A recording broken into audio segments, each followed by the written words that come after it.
Wingman Joker, thank you for listening to this channel and please support the channel. Please subscribe. Chapter 413, Misunderstanding. Margaret frowned as Hannah finished telling the old woman how Victor bought her at the auction and made her sign a servitude contract in exchange for removing her curse. The old grandmother, who listened carefully, nodded. I see, she finally said, looking at Lynn and then at Margaret. She seemed to have realized something. Are you here to force me back into the sect? Hannah asked nervously. She might have been able to confront her master, but with her great-great-grandmother, that was not an option. That was the plan after Louise told me you were no longer there. That's why I used your jade mark to follow you here, the old woman said. Now though, I see the big picture, I am having some other thoughts. She added. Ah, what do you mean? Hannah asked. Where is that? What is his name nowadays? Right, Victor, where is he now? She asked. Out on some family business. He might need a week or two to return, Margaret replied. This was not really a secret. Oh, I really wanted to see him, but it seemed like we were not destined to meet now. Regardless, I already made up my mind, the old woman sighed and then looked at Hannah. Did he fuck you yet? She asked directly. Ah, Hannah yelled. No, he promised he wouldn't touch me without my approval. Oh, is he really into old women?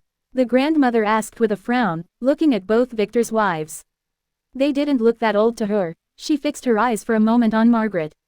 No, he just doesn't discriminate. Feeling the old woman's inspecting glare, Margaret quickly replied with a serious face. Did that woman notice something? Old grandma's intuitions were scary. As expected, the grandmother said as if confirming her guess. She turned to Hannah. From now on your mission has changed. Like Louise, you are to stay here, assist your master, and try to bear his child. The grandmother said. What? Both Hannah and her master, who was still on his knees, asked at the same time. This was too sudden. Her existence in the immortal abode is no longer needed. The old woman said to Orion. But what about the, Master Orion asked nervously, making Margaret frown, looking at him and then at the grandmother. The destiny is still there, the old woman said. Can I know who it is? Orion asked. We don't know, and such knowledge might be detrimental, the old woman said. Just take care of all your disciples. What are you talking about? Hannah asked. We used to believe that there is a great destiny in the immortal abode. We sent you there initially to try and grab it, the old woman explained. Revealing things on purpose. However, recently, that destiny has weakened a lot. It seems like it was greatly damaged.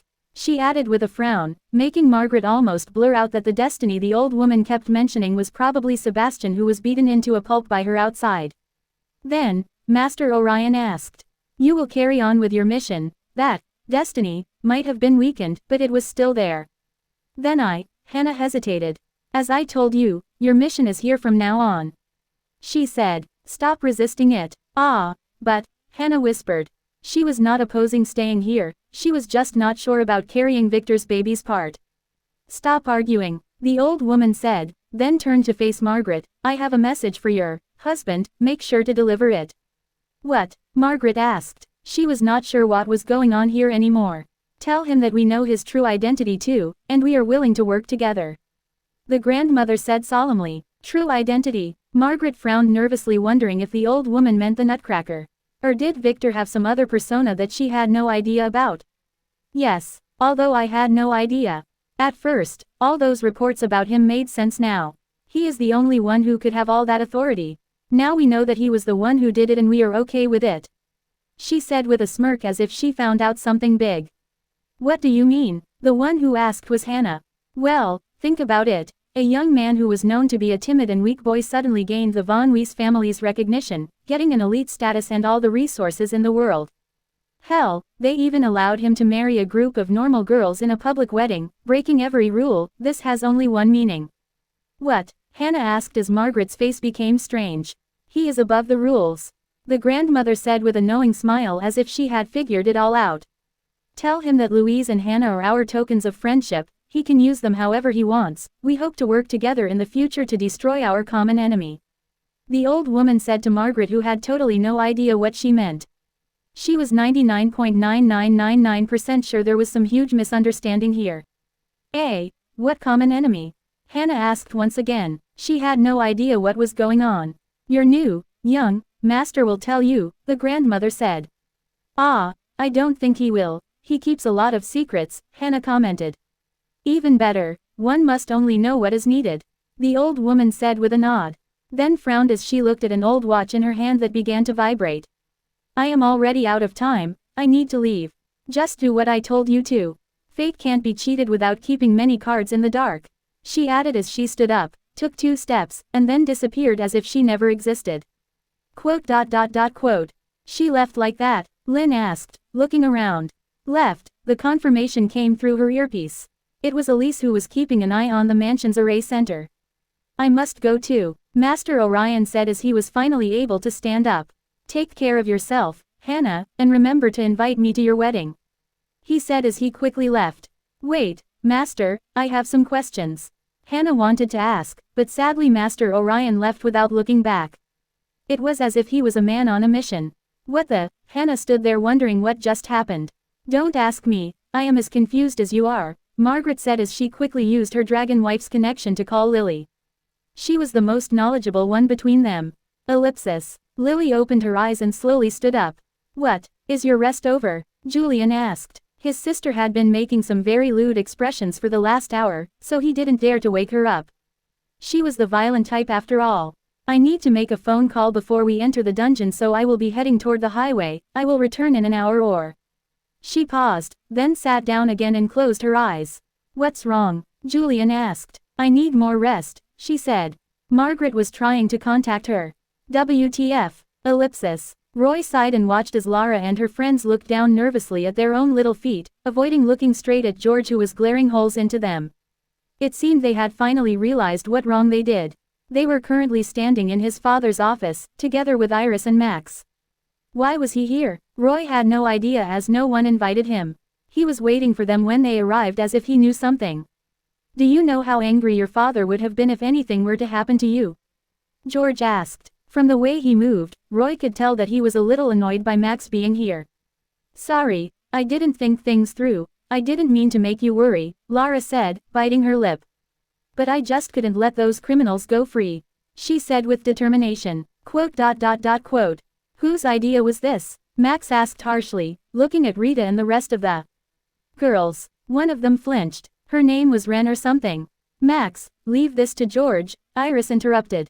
No, as the eldest heir in this mansion, it is within my right to take control of this mess, he said, looking back at the girls and focusing on Ren. Answer. It was mine, Lara said, stepping forward, clearly to guard her friend. Now really, I think I will need to ask your little servants some questions in private though, he said. You can't, Lara quickly yelled. She was not stupid as she knew what Max could do to make Ren talk. Why not? I am just following the family rules, he said. Am I right, Butler George? Quote. The young master is right. George said he was not worried though. But, esteemed brother, Lara wanted to interject. Stay silent, Max berated her harshly. Then, you, follow me, Max told Ren, then turned and headed to the side room. No one followed him. Didn't you hear me, bitch? He asked angrily. He clearly hated people ignoring him. She did hear you. The one who answered was a little girl with short black hair and very cold eyes. This one was called Yin. Why did all of those girls have one-syllable names? Roy had no idea. Anyway, Yin was holding Ren's hand, stopping her from going with Max. What is the meaning of this? Max asked. Ren, me, and Elle are not family servants, nor are we under Lady Lara's command, Yin explained. We are all registered under young Master Victor, and under the family rules he has to be here for you to interrogate us privately, she said in a robotic voice. And since young Master Victor is an elite heir, you can't even publicly question us without an Inquisition order. Quote. Max frowned. It was clear how annoyed he was from the way he pinched his jacket. Then I will be exercising my right to arrest all of you. On what ground? Yin asked. You revealed the existence of family secrets to Lara, Mike said, making Roy frown. According to the family rules, those secrets can only know about the existence of players during the month prior to his awakening ceremony. The girls froze. Roy frowned. What was this secret about? He had a hunch about what this was about, but it was too crazy. Quote. I don't know what you are talking about, Yin said, gesturing to Lara, who was pushed to the back by Elle to stay silent. Want to deny it? Well, we just have to inform the family and. Young master, I have to interject. George said. Lady Lara's awakening ceremony date had already been specified to be the end of this month. So there is nothing wrong here. What? Max asked. You mean you found a new artifact? Max asked. I can't reveal any more, George said. Oh, fine, do whatever you want then. Max said, then turned and hurried to leave.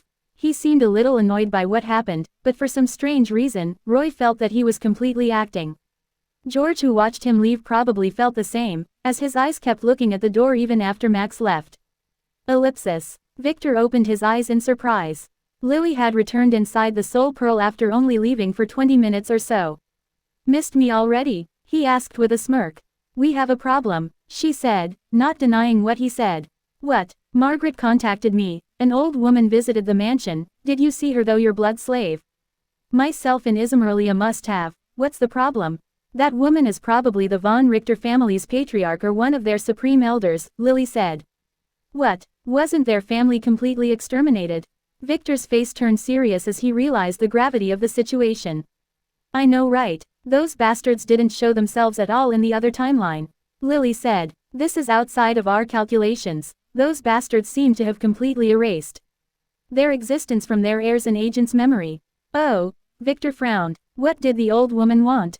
He asked. At first she was here to grab Hannah, after that bitch Alpha ratted on her. Lily spat. She seemed pissed. That bitch must have asked her family to help her get away from you. Like anyone would be able to help her, he smirked. I will give her a good spanking when I return. Did she take Hannah away? He asked with a frown. Although Hannah was no longer crucial to his plans after she finished preparing the blood-purifying coal, he really liked the girl. Oh, Lily smiled. This is where the story got interesting. Apparently, after realizing that Hannah was now captive in the hands of the great pervert, Victor von Weiss, the old woman changed her plans. She told Margaret to tell you that they want to work with you to defeat a common enemy, and that Hannah and Alpha are from now on yours as a token of good faith or something, she said, puffing her cheeks a little. Why did people keep throwing their girls at Victor? Oh, what? Is there anything wrong with that old woman's head? Victor asked. She said that she now knows your real identity. Something about you being above the von Weiss family rules, she said with a knowing smile. Oh, holy shit, yup, she thinks I am Nicholas, my ancestor. Although I am not 100% sure, this was the most likely explanation. Why would she think that? Victor asked. Many reasons. Everything from how your grandmother pampers you to the array at the mansion. Few knew how to use these things. The most prominent thing was probably you having too much authority. Oh, she must have tried and failed to break Alpha's contract. Victor quickly figured it out. Yeah, your ancestor must have done something to get a lot of authority, as she did mention something about knowing what you did, Lily said. Do you know what was the last thing Nicholas did before going into hiding? No idea. The entire hidden lair was destroyed in the other timeline, and the corpse I found doesn't have traces of anything interesting, Victor frowned. Something to do with lords most likely. Lily pondered. Yeah, do you know who that common enemy is? A lord? He asked. Most likely, although she didn't mention it, but according to Margaret, it might have something to do with the Fate Lord, Lily said. The way their family is hiding would also suggest that the best way to hide from fate is to make everyone forget about you. Good point, but we can't jump to conclusions, Victor frowned. Tell Rita to try to get the heart safely without destroying it if possible. We might need to extract my dear ancestor's soul to ask him a few questions, Victor said. I already did. Then what are you still doing here? I already missed you.